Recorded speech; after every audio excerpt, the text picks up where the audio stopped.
I approached this diagnosis with genuine excitement of like, wow, this is a huge opportunity. The potential in this for transformation and growth and truth realization is huge. And that was all I really cared about, was truth. And I intuited that this was going to play a huge role in deepening my capacities and insights to grow and expand. And of course, that proved to be true. Welcome back to the Awakening Her podcast. My name is Talia Joy, and today I am sitting down with Will Pye. Will is a transformational coach, a speaker, an author, a spiritual entertainer, and today we are having an incredible conversation around radical gratitude. But the conversation goes so much further than that. We talk about awakening, we talk about manifestation, about healing what you've been through, and how to truly change your life from the inside out. I can't wait for you to hear Will's story that includes a medical diagnosis, depression, and an ultimate story of transformation. I know you're going to get so much out of this. Make sure to check out Will's links in the show notes below. And without further ado, let's welcome Will onto the show.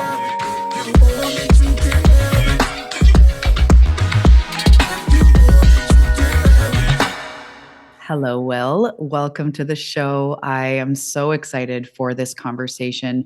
How are you doing? How are you doing right now? I'm doing really well. Thanks for having me on, Talia. It's a pleasure to be with you. Yeah, this is going to be really good. So why don't we just start with letting us know who you are, where you are, and just kind of, ease into the gold we're going to get into in this episode. Sure.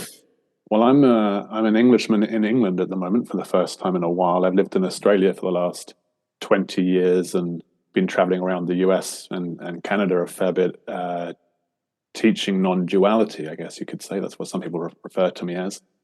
And I'm a speaker and a coach, and that's what I'm really passionate about doing, is working with communities and with people and working with human consciousness to evolve and expand and minimize suffering and maximize growth and joy and well-being. Yeah. I love that.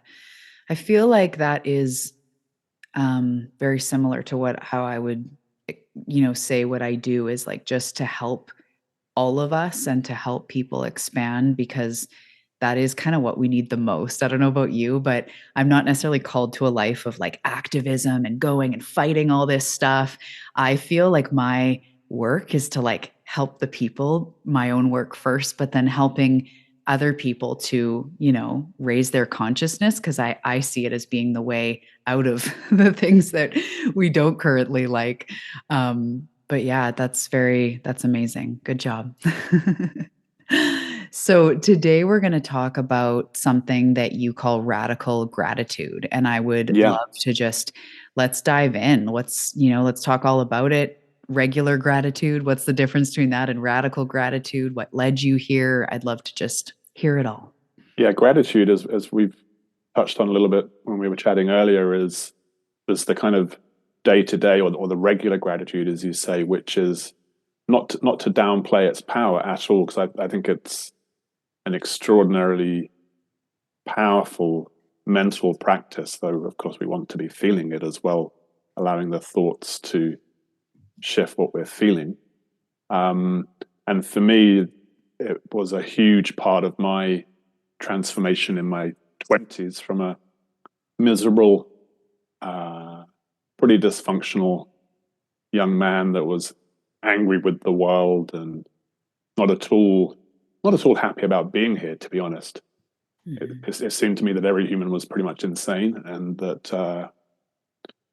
the way we were behaving collectively was insane. And so I suffered pretty intensely through those attitudes, and gratitude was the cornerstone, along with meditation, of my how I changed this body mind, or transformed this body mind into a place that was really a wonderfully fun place to be, and a joyful place to be, and a peaceful place to be, and became fairly successful in business through becoming a more functional happier human being, raising funds for charities. So the more grateful I was, the more beauty came into my life, and the more abundance came into my life, and the more I recognized how much abundance and goodness I already had in my life. Yeah. And of So course, what led you there? Like you're saying, in your 20s, you felt you weren't very happy. You weren't in a very good place. Did you have like the rock bottom, or get to that place where the line is drawn and yeah, you said, I decided that I was going to end my life, Mm. and went about writing a note to my family that would ensure they didn't feel any guilt or suffer at all from my suicide. And of course, I wasn't able to write such a letter, so I screwed that up and decided that I had to keep going, Mm. and that if I was going to keep going, I would have to transform this body mind completely. Mm.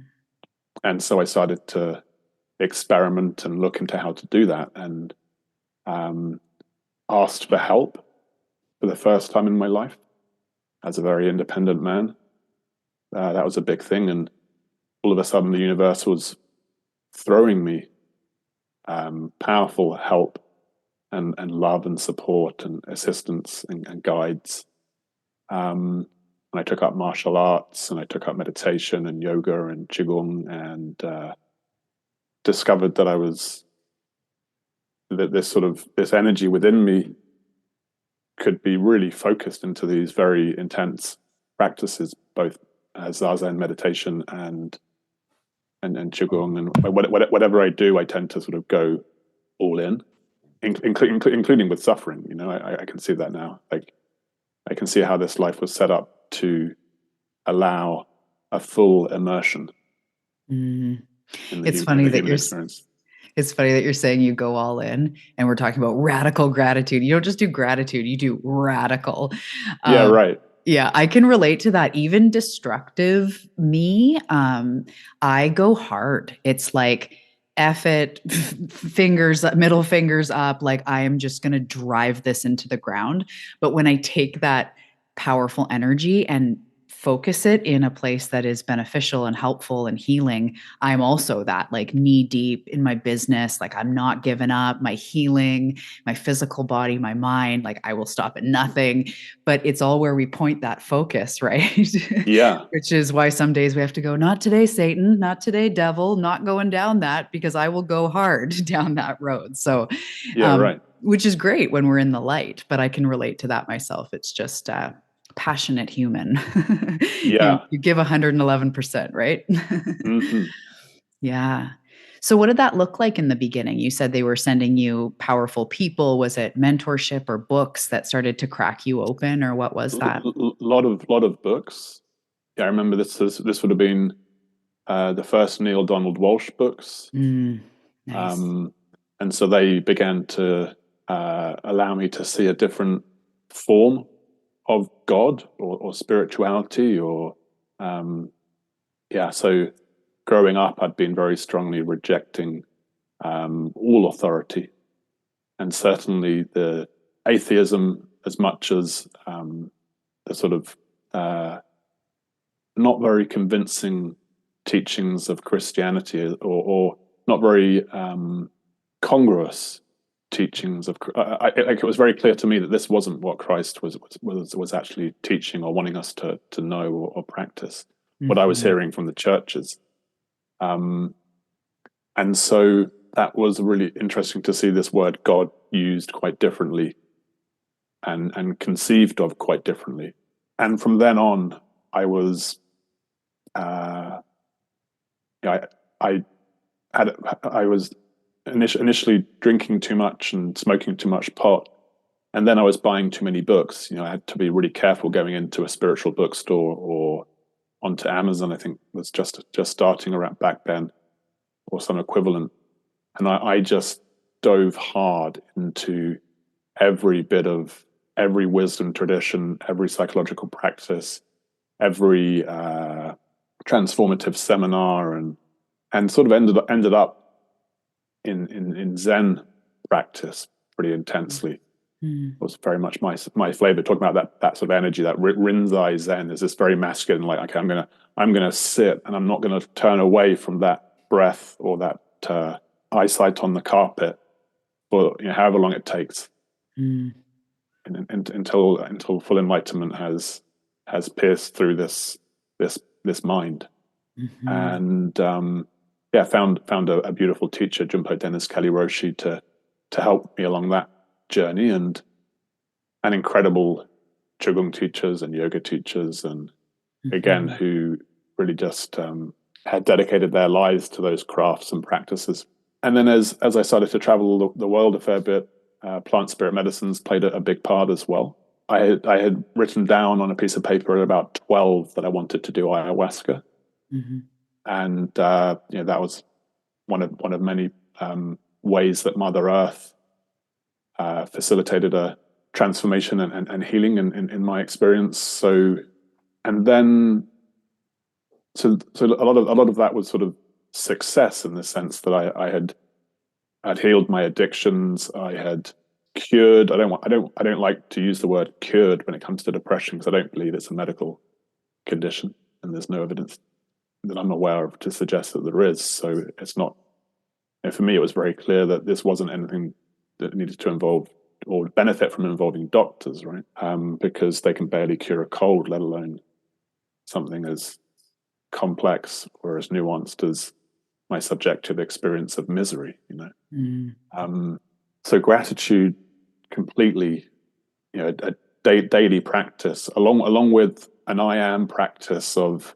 I realized that what the problem was not my neurochemistry or as a causative, but rather the problem was my thinking, how I thought about myself and how I thought about the world. So every day I would do physical practice, go for a run or yoga, and then meditate, and then I would write in my journal gratitude, and I would also write I am, and define a self-image that was accentuating all those qualities and vibrations and ways of being that I wanted to be consistently.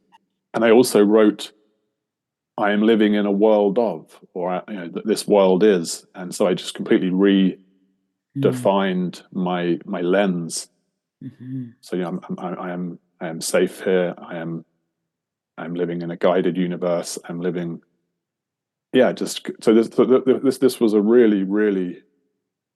I've never actually taught it, and my next book, I hope, will actually give me an opportunity to do that, because it's always, in some ways, it's been sort of too personal to teach to others, and also I confess I wonder, it took such dedication and devotion and investment of time and energy to put all this together, and I do wonder if other people would have the same level of devotion, or whether they've suffered enough to. My teacher Jumpo would always talk about, well, when people have suffered enough, they're ready for the path. If they haven't, they may need to suffer some more for a while until they get back into their meditation or whatever it might be. So that was my 20s in Australia and New Zealand, and turned this body mind into really alive and joyful and energized creative force. And I became a powerful leader in business, and a powerful fundraiser and inspirer of other people, or transformer of I was able to affect other people's transformation and movement in a certain direction, whether that be to give money to the charity I was raising funds for, or to work for my company, or whatever it might be. I ended up having a really, really great 20s. Had my own company that was doing very well, and all the external stuff that we appreciate and enjoy. But probably still, I think it would be fair to say that there was a core of my energy system that wasn't fully open or flowful. Mm-hmm. And then at 31, I was diagnosed with a brain tumor. And what was really curious was how synchronistically that situation unfolded. And it was very, very immediately clear to me that this was part of this life, Mm-hmm. not the end of it or Mm-hmm. a problem. That this was an assignment, that this was an opportunity. And prior to that, I had observed how, stubbing my toe, for example, is an opportunity to expand consciousness and notice the reactive of ow and so on, and discover that there's a core of my being here that's not reactive and that's not Mm-hmm. in resistance to anything, including pain. So I approached this diagnosis with genuine excitement of like, wow, this is a huge opportunity. The potential in this for transformation and growth and truth realization is huge. And that was all I really cared about was truth. Like what's really happening? What is the nature of God? How can I be more God? How can I be more useful to God? Yeah. How can I help this world be happier and healthier and more harmonious? Mm-hmm. I intuited that this was going to play a huge role in deepening my capacities and insights to grow and expand. Mm-hmm. And of course, that proved to be true. That's incredible. There's so many levels to that. The soul level, the human level, the purpose level, there's all the things. But it's fascinating how whatever had led you to that point in your life, that when you got your diagnosis, the dominant thought that ended up prevailing is, wow, what an assignment, what an opportunity to meet this, to expand myself, to eventually go on to help others. Like you had that, which is just not the normal where we are right now in our consciousness. A lot of us are reacting, and especially like you said, it's labeled as bad. It's not good. Most people you talk to would say, how is this good? And it's not really about fighting the reality of things. It's about seeing it on a higher level. There's my perception anyway. Yeah. And it's incredible that you were able to do that through something so physical, so quote unquote real. Yeah, right. There's the test results, there's the doctor, there's the prognosis, and you had come to a certain place in your soul, which was already there. And I think you just had to be activated to remember those things again in this life. But anyway, that it's like you were ready to have that as like the assignment you took on, which is just massive and also is very in line with how you're meant to help others, because you're given an assignment so big that by moving through that with faith and trust and expansion, you are naturally going to learn on a soul level, on a human level, something that is beneficial to others. I don't know if that fully makes sense, but totally. I really appreciate that response, and I feel met and heard and seen in your summary with that, Talia. And there was something that you mentioned, which was what I'd been up to prior to that diagnosis, and that was very much part of the way that my mind was able to accept what I was intuiting, that this was part of the journey. Because I looked back at the last 10 years, which had included a lot of energy healing training, which I just thought I was going to out of curiosity, right? I just thought, what's possible within consciousness and so on. You're actually packing your toolbox, but you just think, hey, this is fun. What a neat class. Yeah. Cool book. They're like, yep, you're going to need all this. And it's like, oh, I've been studying spontaneous remission and mind-body connection. And so my immediate sense was, oh, I'll just sort this out on an energetic level and no worries. I was probably a little complacent with how straightforward or simple that would be, which I appreciate,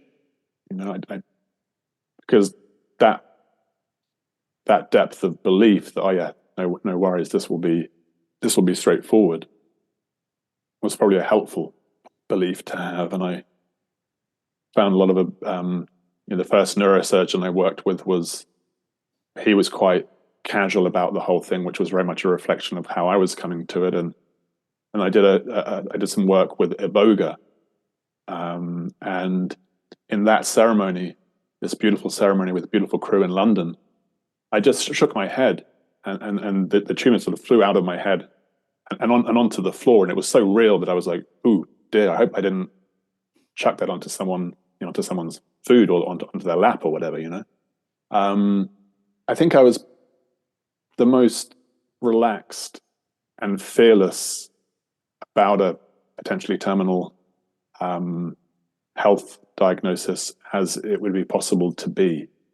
And what it also did, it gave me permission to focus just 100% on my healing. So I said to my team leader at the time, I want you to manage my business for me, and if it's still here when I come back, that'll be great, but don't sweat it. It's sort of it'll tick over, so don't worry too much about it. And I just pulled all my resources and time into doing the healing work, and also writing a book, which I'd been wanting and meaning to do for some time. And now I felt I had this really nice narrative.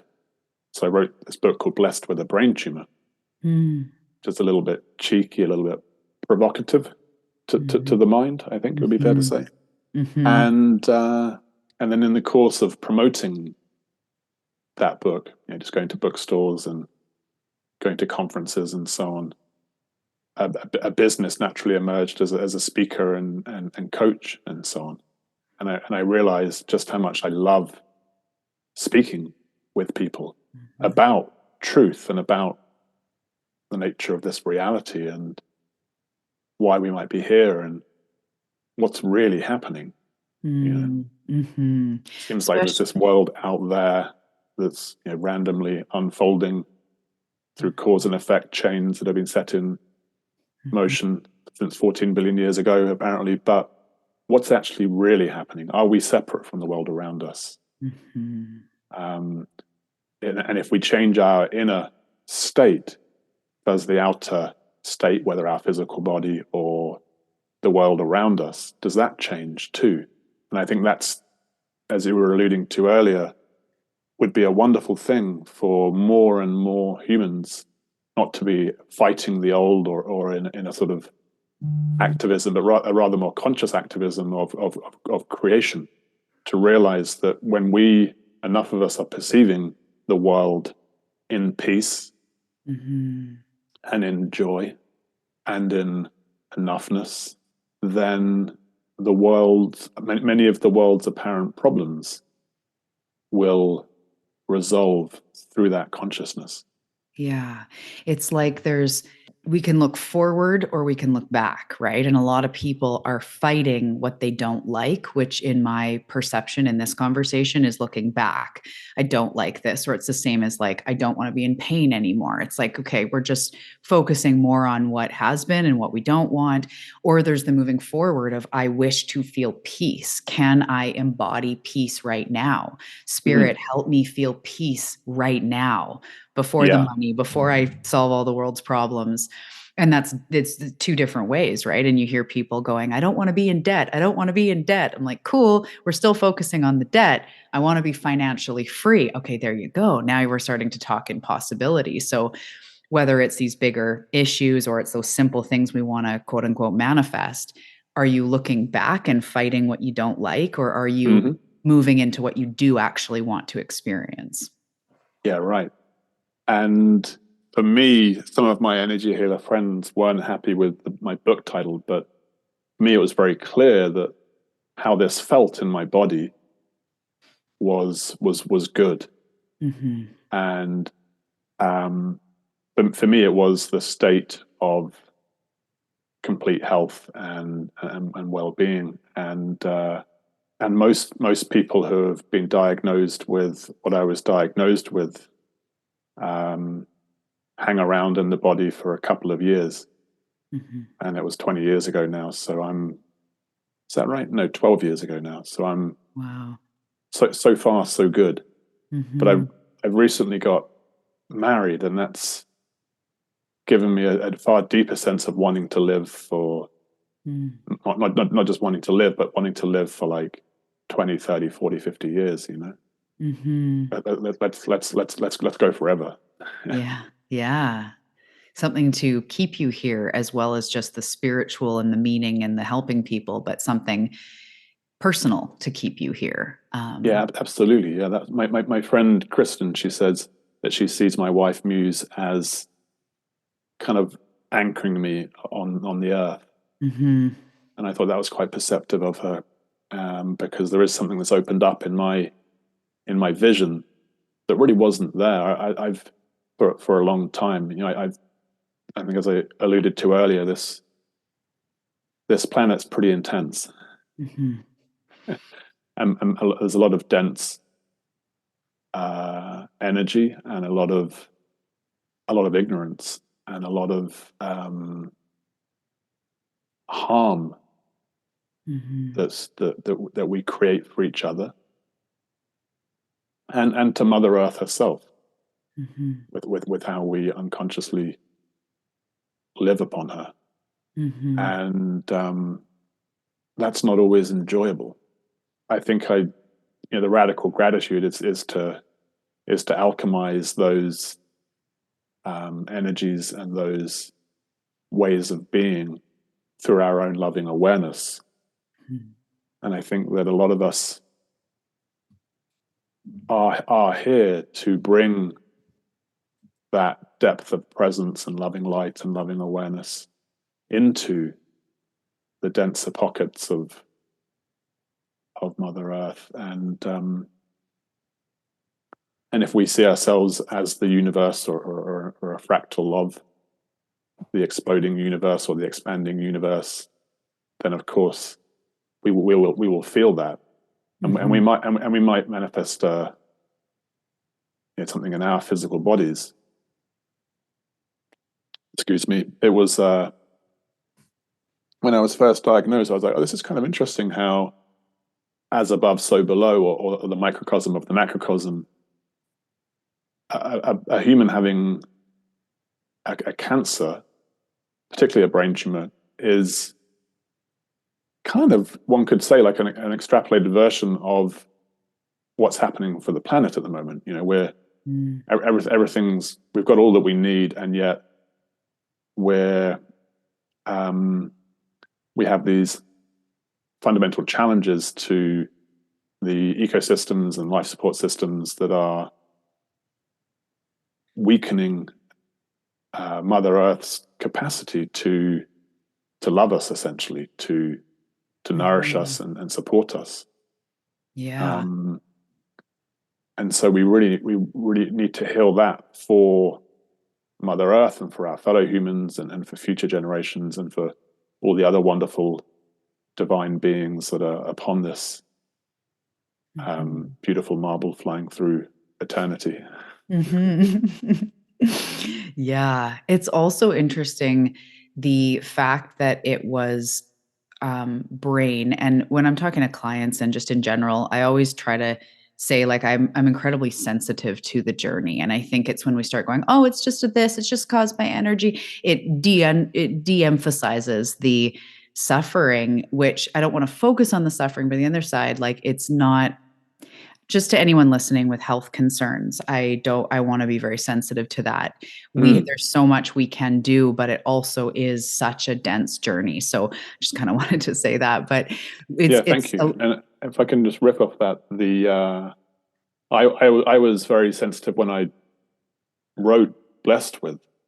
I didn't want to be flippant or not listen deeply to a more common experience of being diagnosed with a brain tumor, which is um, one of a lot of fear and stress, and sometimes physiological manifestations that can be really tricky to navigate, really Mhm, tricky to mhm, navigate.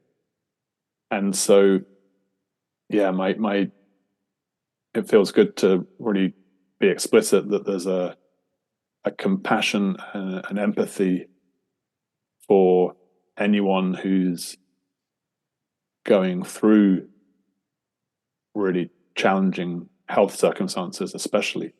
and to invite anyone who's maybe perceived any sort of judgment or self-loathing or any of that's being activated through anything that I've shared is to recognize that, to recognize that that is something to bring loving awareness to in our own system. Mm-hmm. Yeah. And Uh, it's this balance of seeing and hearing and validating yourself while also being open to the assignment, to the bigger picture. So I personally live with pain, and as you're saying, some of the things with the assignment, there's a distinct time in my life where I move from why am I in pain? Oh my God, what is this going to be like when I'm older? Why is like nobody else isn't like all of this stuff into this is one of the greatest teachers of my life.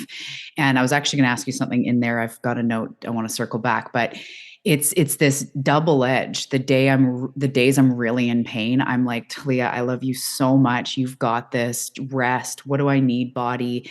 You're safe, you're secure, almost like bringing the nervous system down. Over the course of a day, I might say a lot of those things to myself, like, good job, mm-hmm, just go rest. It's this mm, loving, compassionate awareness of being my own best friend, my own healer, mm-hmm, acknowledging, and then also not future tripping into, oh my gosh, it's never going to get better. Or what I was going to actually say is like what we're making things mean, which is a whole part of gratitude. What am I making this mean? So sitting there in pain, it's an opportunity to expand into more compassion for myself. I always mm-hmm. ask, like, what are you telling me? And often my body says, like, go have an Epsom salt bath, or we need to just breathe, meditate, yoga. It'll tell me that. I'm like, okay, an opportunity to step into deeper compassion. But also, there's the days I'm in so much pain, I just want to cry. And then I just let myself do that and go, good, get it out. I love you. Rub my own back. You're doing a good job. So it's that balance of that. I think in spirituality or self growth, we get into like, oh no, I don't want to focus on the pain. I'm not going to do this. I'm a powerful, but sometimes that creates more resistance when you're sincerely suffering. And Yeah, suffering requires love and acknowledgement, and then we move on and move out of suffering. Does that feel true to you as well? absolutely. Yeah, um, the latest leg of my journey, I decided to have a brain surgery procedure that left me hemiplegic. So I was paralyzed down the left side of my body. And that's definitely brought forth that very opportunity that you're speaking of to soften Mm-hmm. and to deepen my self-compassion and to learn to receive, to receive love, to receive life force, to receive consciousness, and to receive help. Mm. It's funny how resistant my masculine mind might be at times to having generally the women of my life help me Mm. do physical things or receive financial help from insurances and all these sorts of things. And it's funny to notice the resistance to that. Like, Mm-hmm. I'm sorry to have to be asking you to do this, and I might say to my wife, and then realizing how utterly silly that perspective is. Mm. Um, I'm sorry for having needs. yeah, right. Oh. And the opportunity to soften into my feminine energy, we could say, and to receive and to trust and to allow my wife to have her journey of loving me and supporting me, and Mm-hmm. that's been huge. So and there's definitely a point at times when I want to have the positive inspirational vision, right? That's what a lot of people have appreciated in my writing and perspectives on my life and their life. And one of the things I teach is that when we change the way that we look at things, the things we look at change, right? Wayne Dyer. He's probably quoting someone else, but yes. Yeah, yeah. I love Wayne, and I love the fact that it's.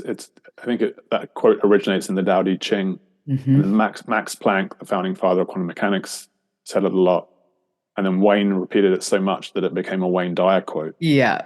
So I'm hoping if I keep repeating it, maybe in 20 years, it'll be a Will Pye quote. Yeah, probably. Yeah, the Tao and Wayne Dyer, like Wayne Dyer's my main teacher. If someone said main mentor, main teacher, hands down, he's the one Mm, who found me when I was suffering and I was reading all of his books while deeply depressed and not really knowing what to do with it, but I was so drawn. And that led me to the Tao. And I as well went through sort of anti-religion and resisting all that. And that helped me to kind of bring in what now I take as source energy, life force energy, without a way of it being God or this or that. And I hmm loved how, you know, when you name it, you've lost it. And like the whole Tao is just something that I deeply, and I love Wayne's version too, listening to him break them all down and his interpretations of, because he lived the Tao for a year or whatever. Anyway, but yeah, it's just so, it's so fascinating. And when we do change the way we look at things, life changes. And that's kind of coming back to that meaning making, which I, that's just one way to put it, but our brain is constantly trying to create meaning. So to come back to the gratitude, when you look at something that happens to you that's uncomfortable as an opportunity for expansion, you have changed the way that that thing occurs to you. And so for hmm everyone listening to really, you know, look at how you can apply this in your life, it's like how often we jump to create meaning and say our, you know, we're cooking dinner, our significant other's late, and we right away are like, oh, they don't have any regard for me, or oh, they're disrespecting, but they could be stuck in traffic. They could, you know, whatever else. We have to watch the way we make things mean. And when we are Yeah, uncomfortable, when I was talking about my pain, when I have a day I'm in pain, I truly can cleanly say, I no longer make it mean that this pain is just going to get worse and that tomorrow I'm going to also be in pain. And that's always where my brain went. So it's hmm that's why reprogramming, like the actual reprogramming of the brain, is really important, the way that I see it as well, because that's the yeah, human part of us that has hmm these trodden paths that our brain likes to go down. So I'd love yeah, to hear your take on that with this radical gratitude and sort of, because that's what it sounds like you're almost sort of implying, is like changing the way things, what they mean, to have that thread of blessing and gratitude in it. Is yeah, that semi accurate? yeah. I'd say that's very accurate. I like the way you put it. I think that the first step, or the sort of energetic approach, if you like, is to kind of neutralize or soften the intensity of the meaning making that we might be generating, which is generally conditioned and Hmm. inherited, passed down, programmed through the TV Hmm. or the dominant religion of our culture, or our mum or dad or whoever it might be. To first love or accept or be grateful for that apparently very bad feeling or discomfort, which is often associated with a sort of self-judgment that we shouldn't be feeling that, or that Mm. we should have healed it by now, I'm so glad you brought that up. or that Hmm. I should be consistently kind to myself by now. That was a Hmm. little loop that I went around in for many years. Was It should okay, be so more woke. yeah, I should be more self-loving. Yeah. I But should be then, more grateful. yeah, right, and that's a little counterproductive, of course. It's like it's on the right path. It's like we kind of all went through that of like, I should be more, that I should be. But as you go deeper, you start to realize the holes in that and how it kind of just takes you Mm. back into the same loop. But anyway, you go on. And maybe I could be Mm, is a more mm, helpful, a sort of softer invitation. mm, Uh, yeah, so I'm thinking we have this sort of capacity at the core of our heart, or the core of our energy system, to bring our own loving awareness, our own loving presence to the intensity, mhm, to the pain, mm, to really feel it and sort of honor it, like just because it's here. It's like there's a really rambunctious guest at the party, and we might prefer if they played some different tunes and didn't have such a loud outfit, and maybe were a little softer in their communications, but they're here, and they're a guest, and they are source manifesting in a body just like everything else. So there's also the shadow aspect, right? Like, why do right. they irritate me so much? So Curious. what might they be showing me about myself that I haven't integrated or Mm-hmm. accepted or loved? So therefore, how am I best able to honor this guest and love this guest and welcome this guest and help this guest feel welcome and safe? And of course, we know that what we're talking about is most likely just simply a part of our own nervous system or part of our own psychology. And then when we're back to some sort of point of neutrality or peace, it becomes far easier to then create a new meaning or a new narrative. Because in scientific terms, the wave function has collapsed once again. In the 7 steps of radical gratitude, I always point people to, we select an issue or a challenge, like, I've got a brain tumor or whatever it might be, or my husband doesn't love me as much as he used to, or whatever it might be, right? We've got an infinite array of possible narratives or problems that we suffer through. And the first thing that I invite people to do is to, having selected a narrative or a story or a problem, is to accept that we don't know the meaning of it, that we don't actually know what's going on. This is one of the initial lessons in A Course in Miracles. Jesus has us, or the book, however one wants to perceive it, looking around the room every 10 seconds and accepting, I don't know what that means. I don't actually know what that is. The mind thinks it does, right? Yeah. But it actually doesn't have the capacity to know. Yeah. It's got sensory data and thoughts that are conditioned, inherited most likely.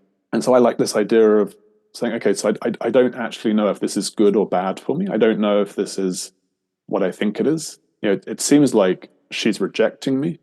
It seems like she's not loving me, but I don't know that that's the case. And that opens up us into the space of possibility and potential again, which is a powerful. I like to think of it in those quantum mechanical terms, that we're causing the wave function to collapse once again into the infinite void of possibility and potential. And we can now, from that place of softening and not knowing, just accepting that truth, we can maybe invite the universe to reveal the highest truth that's here, or the greatest opportunity or the greatest potential. And at the very least, I'll probably now be better able to communicate with her or him or anyone that's in this drama in a way and in a tone and with a feeling that will lead us towards a more harmonious, desirable outcome. Right. Because sorry, go ahead. I was just going to say, because your communication's different. Even if you don't know what to say, if you go, when you did this, I'm not really sure why, but I just noticed I got so triggered. Even if that's what you say, rather than when you do this, I can't even believe, so even in a relationship, family or romantic or whatever, when we come to it with an awareness of a witnessing, even if we do need to hash it out with somebody else, it's so much softer. Yeah. And when your defenses aren't up, or you're not just blaming, then they're more, so then you're more able to be like, oh, that's funny, because when I did that, actually what happened was this. And then you're already more soft. So you're going, oh, okay, because I totally made it to mean this. And, you can kind of sort through it a little bit easier. Absolutely. Yeah. Yeah. I was thinking about that when you were saying that about the witnessing. I don't remember. Well, you said about witnessing the ouch. I chuckled just because that's the way that my head works. And I feel like when any one thing happens, if someone's like, oh, how are you feeling? Or why does that bother you? Or I'm like, which level? Because there's the ouch of the physical toe, and there's the why that happened. And then there's the witnessing of my reaction. It's just funny. So when you said that, I'm like, not a lot of people say, let's witness the ouch of stubbing your toe. But that is such a key part of all of this. And one book that blew my mind open at the time was The Untethered Soul, which was so good for Beautiful book. this. And that's the whole art of witnessing, like who is the one that stubbed the toe and who is the one that's witnessing me stubbing my toe. And so when we're talking about meaning making and shifting the way that things occur to you, when you start witnessing your reaction, say at that party, and you're witnessing your irritation at the person who's loud, that immediately is one step removed from just that person's an idiot, which is a lot of times where we operate before we become more aware and have that higher awareness is like, they're just dumb. Well, why? Well, look at their sweater. And they're never really going that above and beyond or higher in that awareness. So witnessing your own irritation to somebody else, or your own feeling of, man, when my spouse did that, it really made me feel like, it could even be they don't love me, like some catastrophe drama. And when you witness that, all of a sudden you're in a different position, more open. And then, as you said, you can also ask the universe, like, show me or help me to understand why that was my reaction. And all of that, however, all of that is a better, if we're going to say better, place to create peace in your life, rather than just, my spouse is an idiot and you're already on your phone, you're texting your friend, I can't believe he did that again. You're just fueling the drama instead of having that higher awareness around the drama. So curious your thoughts on that as well. And then I would also like to hear the 7 steps of the radical gratitude, if you're willing to share any of those before we end. But I'd love to hear your thoughts for sure. on that. So I was just momentarily came to mind my teacher Jumpo, who would always remind us that no one ever made you feel anything. So just whenever I hear that phrase, it's a very common phrase, of course, in English. He made me feel, or it made me feel, and he's always. How do you think that makes me feel? I don't know. Yeah. How does it make you feel? That's on you, boo. Yeah. So I think that's just a useful distinction to bring into the dialogue. I know you're aware of it, just for our friends that are listening and joining us in that conversation, is to, if we get really honest, we see that no one ever has made us angry. No one has ever made us feel like shit. It might be that there was a sequence of events where it seemed like kind of, they said that, and then that feeling arose in me, but there's actually a choice in there somewhere that's probably an unconscious choice, and it's about what it means, and it's because it probably resembles an experience we've had previously when, mummy used to speak to me that way, or daddy did that, or any other number of events from the past that we're now getting a similar energetic shape, and we're projecting a similar meaning onto. And another teacher of mine, a guy called Alan Seal, speaking about choice, he'd write about dealing with levels of awareness that what was it? Choice was one of the sort of the high levels that we could engage with something at, but often it starts with reactive or victim, and then drama. We love to create drama, right? Or a lot of humans love to create drama. It's quite a powerful neurochemical storm when we're in the big, maybe the adrenaline gets going, or the neuroephedrine, or whatever neurochemistry that we might find ourselves getting something from. It's almost like the darkness in us wants to be validated. And I don't even know, just take darkness for what it means. But in that example of they're late and you're texting your friend, like, I can't believe you did it. It's like you just create extra drama because maybe you're uncomfortable. And so you're uncomfortable because they've done something that you're perceiving as rude or whatever. And then we almost feel the need to like spew it or share it so that hopefully our friend goes, yeah, girl, he's a dog. And then what? We end up back feeling now resentful and mad and in victim. It's just interesting how drama comes into the victim. Yeah. Yeah, the ego loves being right, doesn't it? It loves to be right and loves to have endorsements in that regard, as Mm-hmm. as you allude to there. Oh yeah, yeah, what a terrible thing he did. Mm-hmm. Yeah, I don't know how you're coping. So there's that sort of pity parties can be. It seems supportive of us in quite a narrow way, and that works until we realize that it doesn't. Until one day we see how we are creating that confusion, and how it's our lack of awareness and lack of consciousness, and maybe our own self-judgment, or maybe our own lack of listening to ourselves, or giving ourselves enough time, or that we're really Sometimes. angry about. Yeah, and sometimes the healing work too. I believe as humans, it's well, if you choose this path of being sort of self growth and all this, as everybody listening is, we do have a bit of I don't know if it's duty or what, but healing what we've been through. As you said, when we were young, we really did go through stuff. We had Yeah, dysfunctional circumstances, our parents were there or not. We really did have that stuff. And so I noticed, I'd been in many relationships, but then when I met my husband and I just knew he was the one, there would be things that come up that I'm like, okay, I know how much he loves me and is committed and all these things. Why am I feeling this? And I'll be like, oh, that's the abandonment thing again.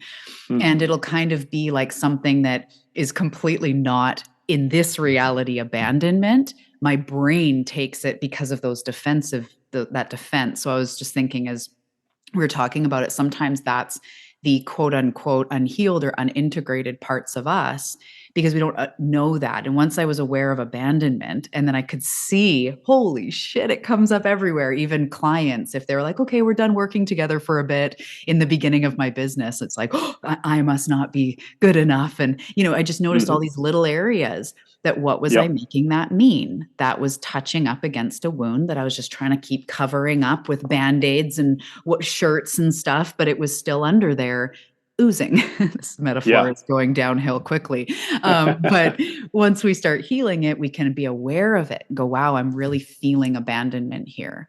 And yeah. now I have the tools to know what to do with that. And it's nothing my husband's actually doing or this person or my client. I can detach from that meaning because I'm aware of it.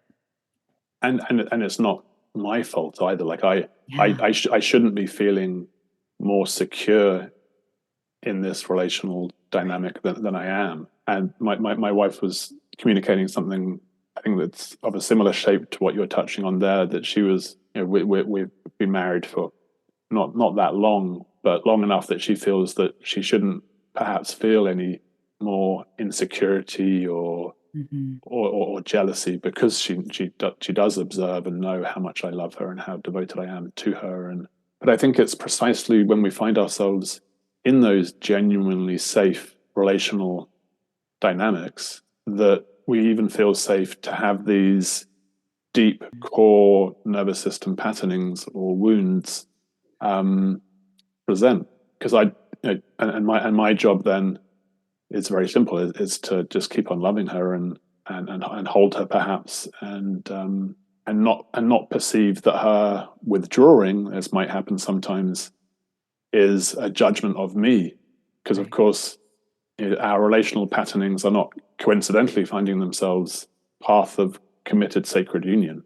It's highly likely that there's a pattern in me that my wife is familiar with from her relationship with her primary male caregiver, and vice versa. So we come together to, hopefully with a lot of consciousness, observe these patterns play, Mm. and see how one kind of invites the next dance move, as it were, that can perpetuate things. And the more consciousness we're able to bring to that, and the more love we're able to bring into that, Yeah.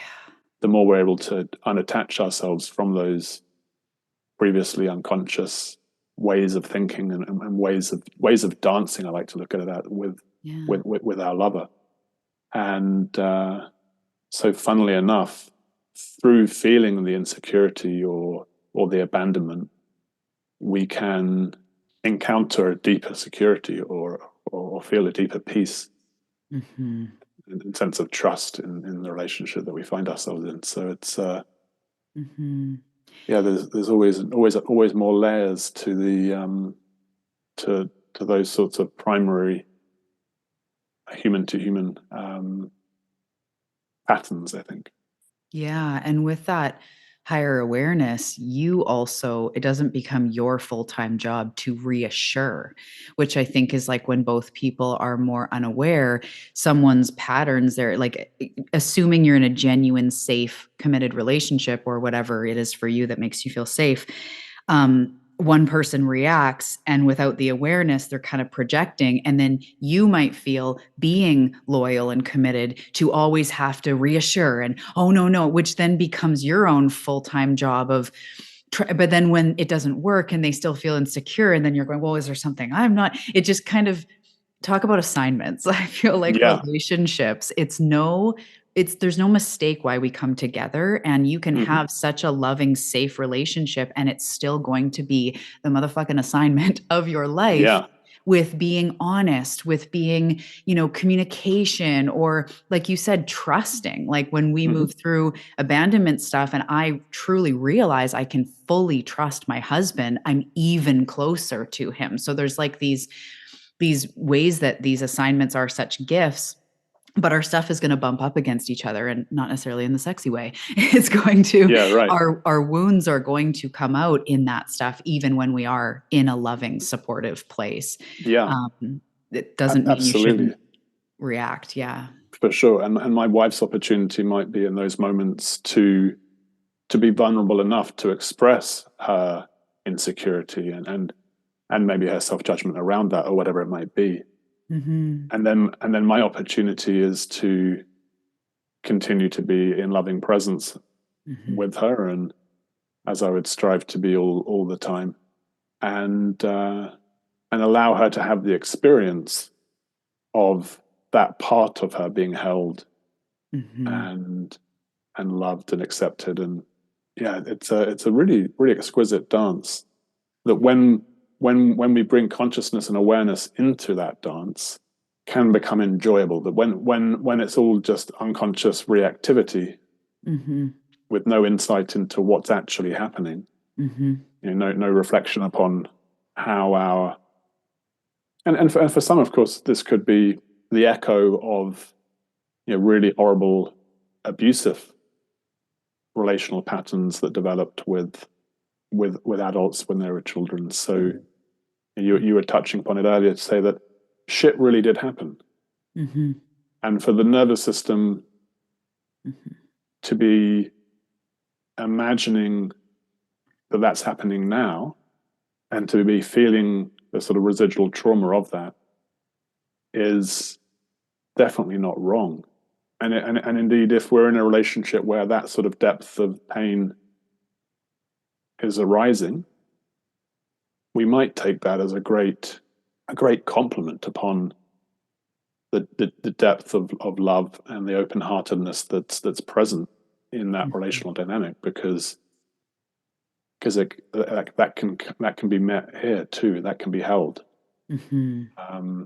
I see my sister. My sister's an incredible mother, and the way she has at times continued loving her boys when they're emotionally acting out, sometimes with anger and with hitting and so on, and she'll hold them and say, I understand you're feeling anger, and that's okay, Mm-hmm. and continue just to hold them and help regulate their nervous system. Mm-hmm. And other times there'll be a very firm no, that's not behavior that we can Mm-hmm. allow, but Mm-hmm. then an immediate pivot back to play and love and Mm-hmm. silliness, so that any agitation in their nervous system that's come about through that necessary firm no is is itself brought back to peace. And so I have a lot of admiration for my sister, because she doesn't have a meditation practice. I think her children are her meditation practice. Um, and I think more and more humans are developing these resources within their own nervous system to parent responsibly Mm-hmm. and lovingly rather than through these sort of old ways of punishment kind of or just judgment. domination. Exactly. Yeah. Yeah. Yeah. Yeah, I have three of those little humans, and it's a very interesting journey because boundaries are something, or rules or whatever, are something that in some places like have to be, Mm, but it's all about how you go about it, and the understanding also why that's there or whatever, and not withdrawing your love if they cross the boundary. You know what I mean? It's like the loving presence is always there, but the way you talk to me was not okay, or whatever it mm. was, but I don't love you any less. And you're never going to get less of my affection or my heart. And those are the things that kids pick up on.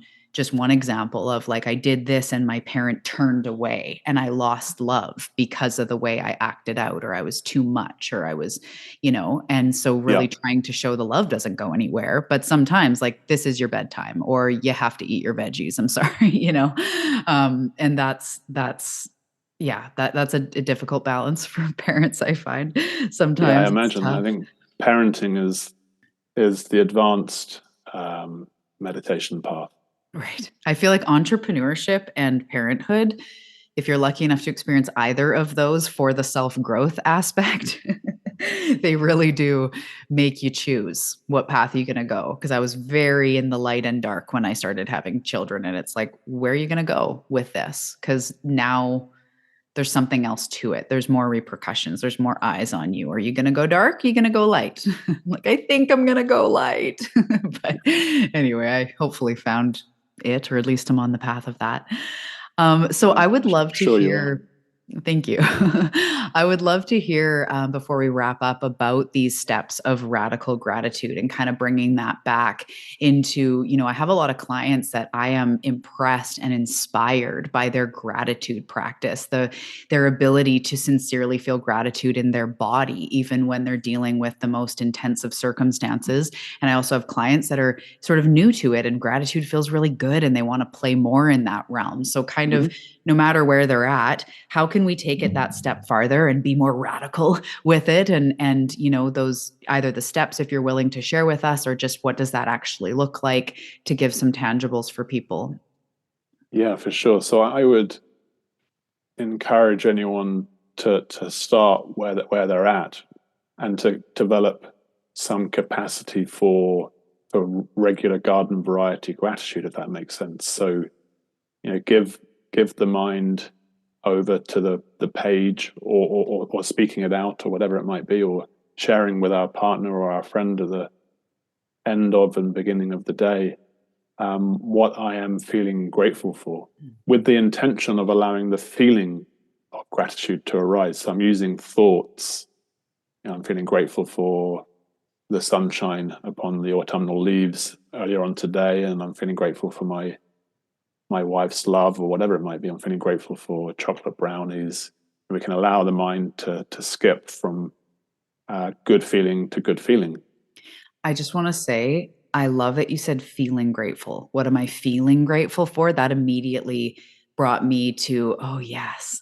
Because as we had touched on before we hit record, some people just go, I'm grateful for the food in my fridge and that I live in a country where I could, like, it's just kind of empty because we're Mm, basically just reciting what we're grateful for. But when you say, what yeah. am I feeling grateful for? That makes you actually search for something that there's a feeling attached, as you said. So sorry, I didn't mean to interrupt. I just thought that's such a small but very powerful shift. Yeah, I think it's an important distinction that can get forgotten. It's not just going through the motions of writing out a page. It's better to have a millisecond of genuine gratefulness in our heart Mm. than write out 100 items or a whole page of things that we're grateful for. Though it's a wonderful thing to discover. Sometimes people, when they start, they'll say, "Well, I think I'm done." They've got to like 5 or 10 things. It's like, no, I reckon there's probably more things, and they keep going, and then a page later they realize that they could actually just write A4 page after A4 page of what they feel grateful for in their life. So yes, the present tense languaging, I think I am and I am feeling, are Mhm. really important. And doing it not because we should do, or because I told my coach I'm going to, but because I want to, because I want to feel good. I want to conduct this experiment of How can I change how I feel through what I'm focusing my mental body upon? That just allows people to, over time, quite naturally and without really much effort necessarily, observe and notice and feel what it is to shift their body mind from one feeling or into a particular feeling, this feeling of gratefulness or gratefulness. And once we have a familiarity with that, where do we feel grateful? What are the actual sort of contours or vibrational flavors of gratefulness? Once we have that familiarity, it becomes easier to at will evoke it, kind of like as a force field or an energy emanating from our nervous system, from our heart. It then becomes possible to practice what I would call radical gratitude, or this sort of aikido of consciousness. So in aikido, we work with the energy of the attacker rather than resisting it or blocking it. If their punch is coming through, we might just gently pull their punch through. And so without any resistance or any violence of our own, we neutralize that energy by allowing it just to flow on through.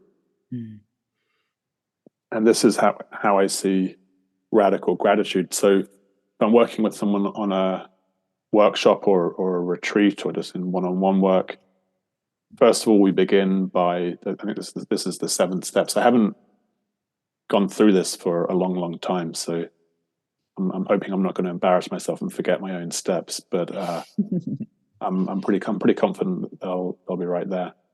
So we start by identifying the issue that we want to work with, and usually that's quite apparent. So what's been causing me the most stress, or has been showing up again and again recently? Is it my boss at work? Is it how I feel about my job, or that way my husband and I, or my wife and I are communicating, or whatever it might be? Pick the emotion or the issue, and of course, in doing that, we language it.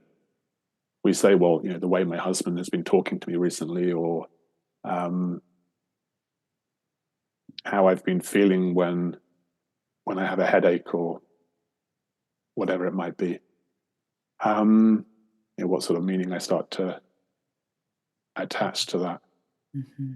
And then the next step, having identified, and we're probably writing this out, I'd encourage people to engage with it with writing and their hands as well as languaging it in dialogue. We then apply this. For me, what's a really important sort of first step, although it's kind of the second step, and that's to accept that I don't know what this means. My mind doesn't actually know what this means, and it doesn't have the capacity to determine whether it's good or bad for me, even. It just doesn't have enough slice of time or data or information or perspectives. So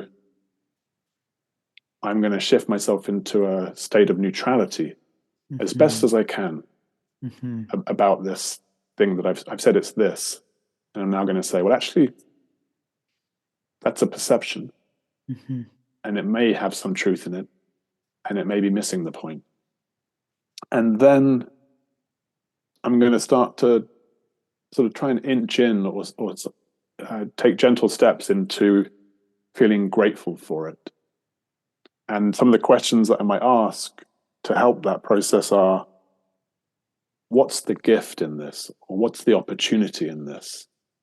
Just very simple questions. And of course, when we're looking for the gift or we're looking for the opportunity, we're much more likely to find it. Okay, so the opportunity is to create a deeper intimacy in my relationship with my love, or the opportunity is to really review how I'm living my life and whether I want to be doing that job or not. Or the gift is actually just to give myself a break for this next week or day or whatever.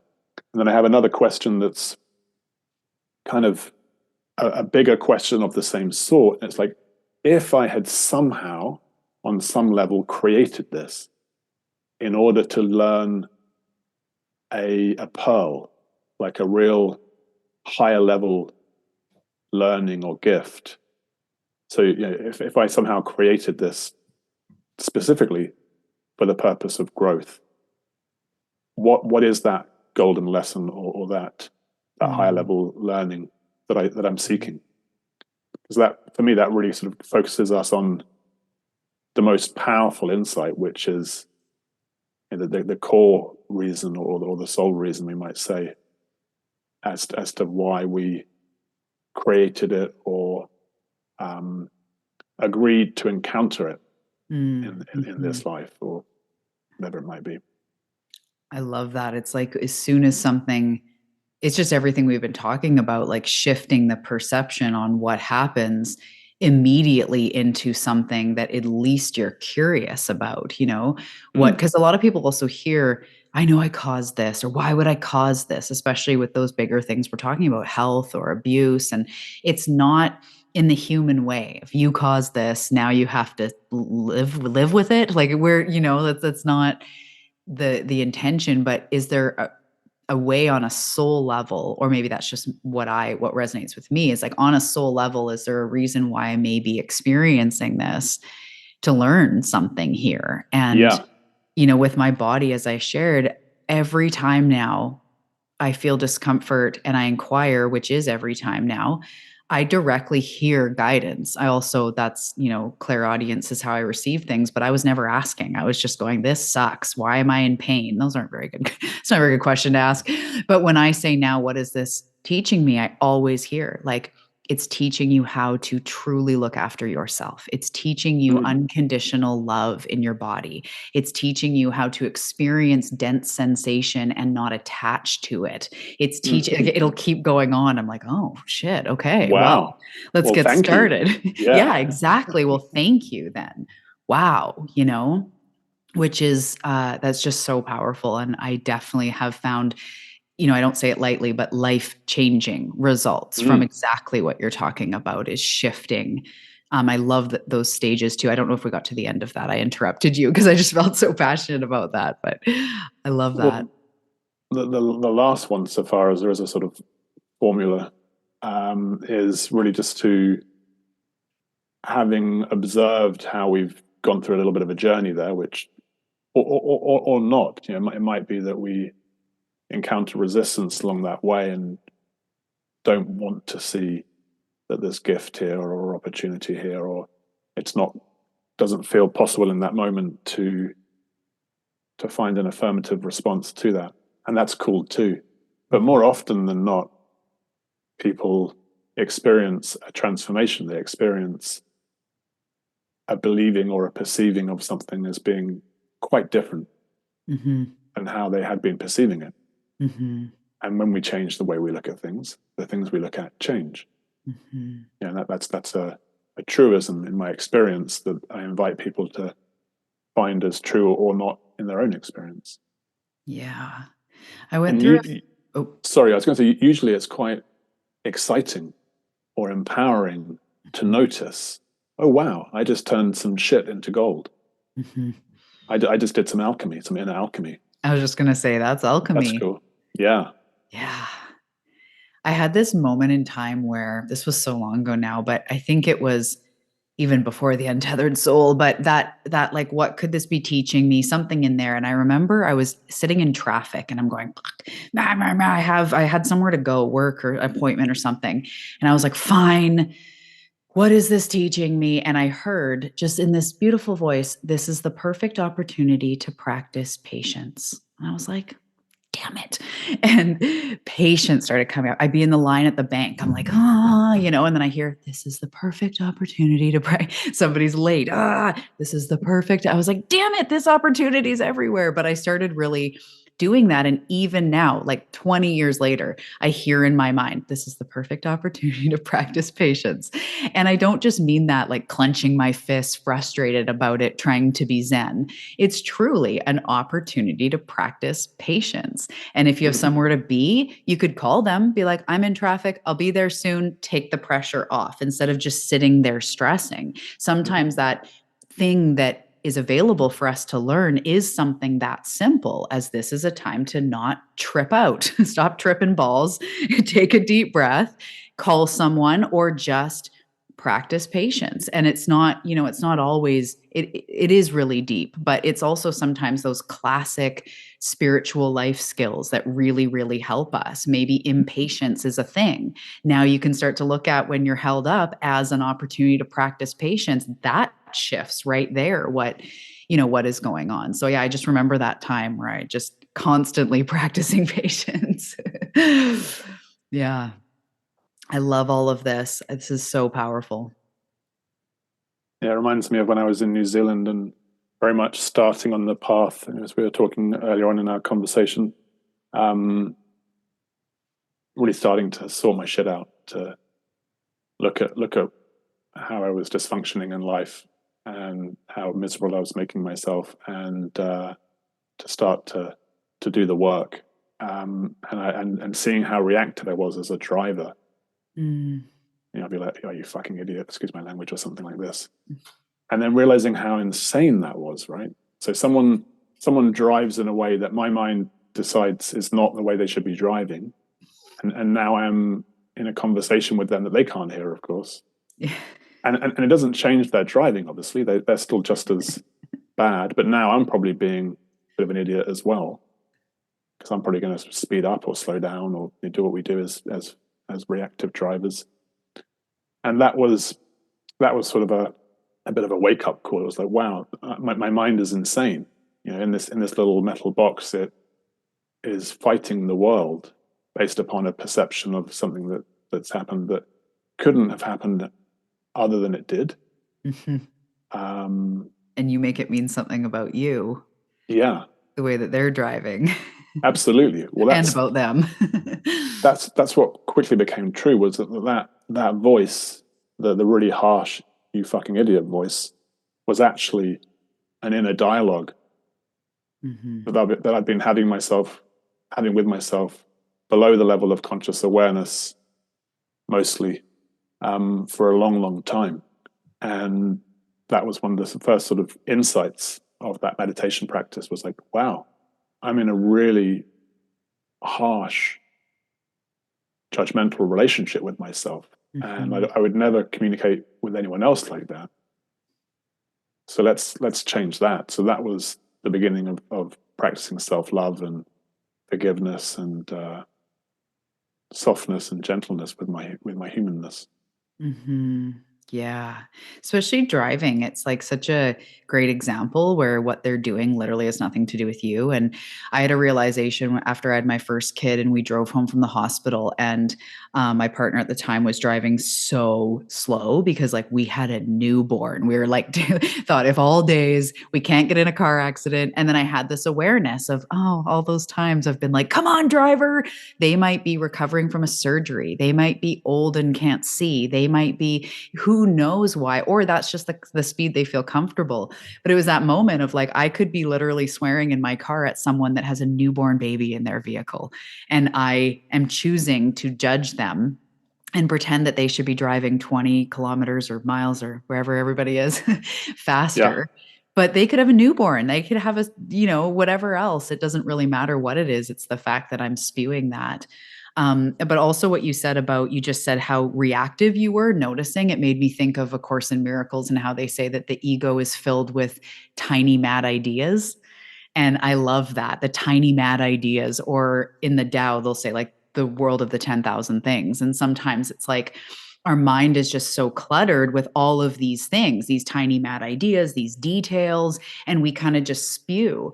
But in everything we're talking about, if we can kind of rise above that level of all the tiny mad ideas and all the 10,000 things, and actually look at this as being something that could help us, or even just how could I spin this shit into gold? Even if you're not quite in the place of, oh, this is a blessing, how can I spin this into gold? Okay, this could teach me some self-compassion, some patience. Yeah. Okay, that's even taking responsibility for the way you're reacting, even if the spiritual component doesn't resonate yet or something. Yeah, right. And the beautiful thing about being alive upon planet Earth at this point in time is that these are skills and capacities, to take that transcendent view, or to withdraw to that place of deep peace within us, or to open our heart to that infinite love.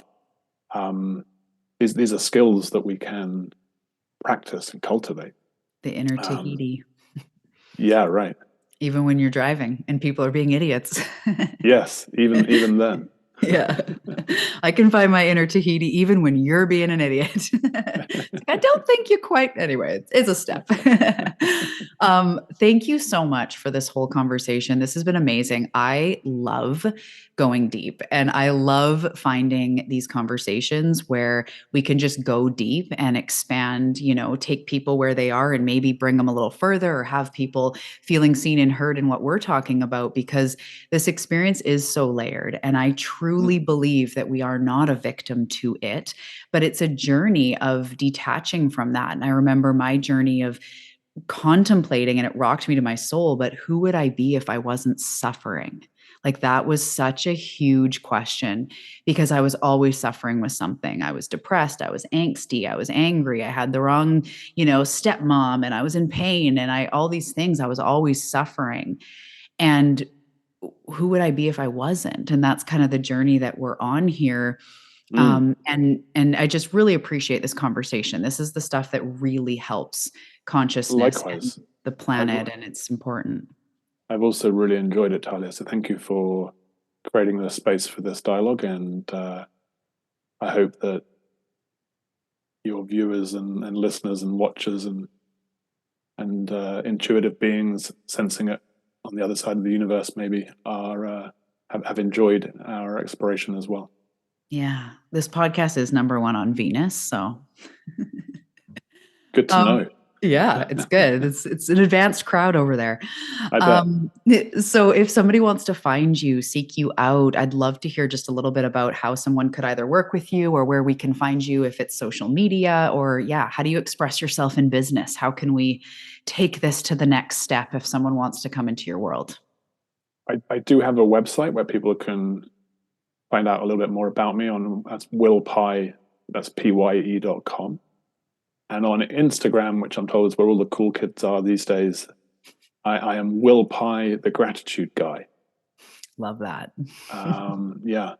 I don't think I've been on Facebook for a few years now, but I'm pretty sure I still have a page on there as well.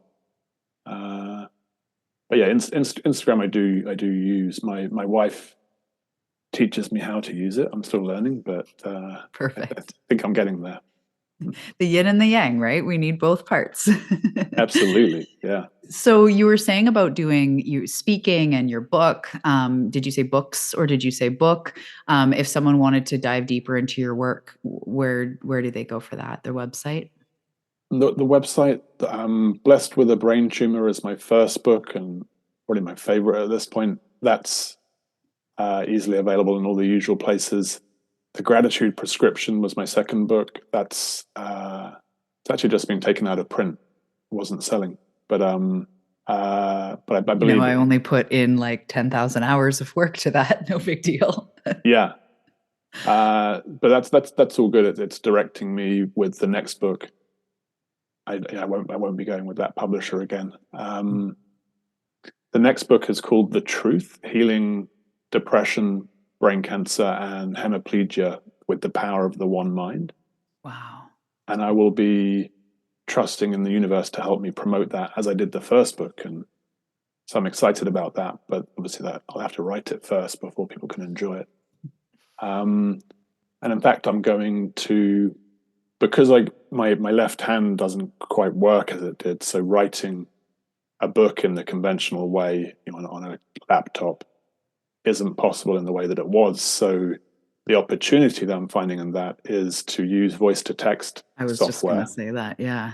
And I trust that a clearer and more powerful expression will come through. And anyone that buys what ends up being the book will also get the audio texts as well, or the audio recordings, which carry their own resonance. So I'm excited about that. And I've just started working with clients again, relatively recently in the last few months. So if people are looking for one-on-one guidance, then they're welcome to reach out on social media or via the website or whatever, and we can have a conversation and see if that's something that would be of service to them at this point. Beautiful. Thank you so much. I'll put the links below in the show notes. Thank you for sharing yourself, your story, for everything you're doing for the consciousness of the planet. I really Likewise, do. Talia. Thank I've you. enjoyed getting to know you a little bit on this call, and hope we get to connect at some point again in the future.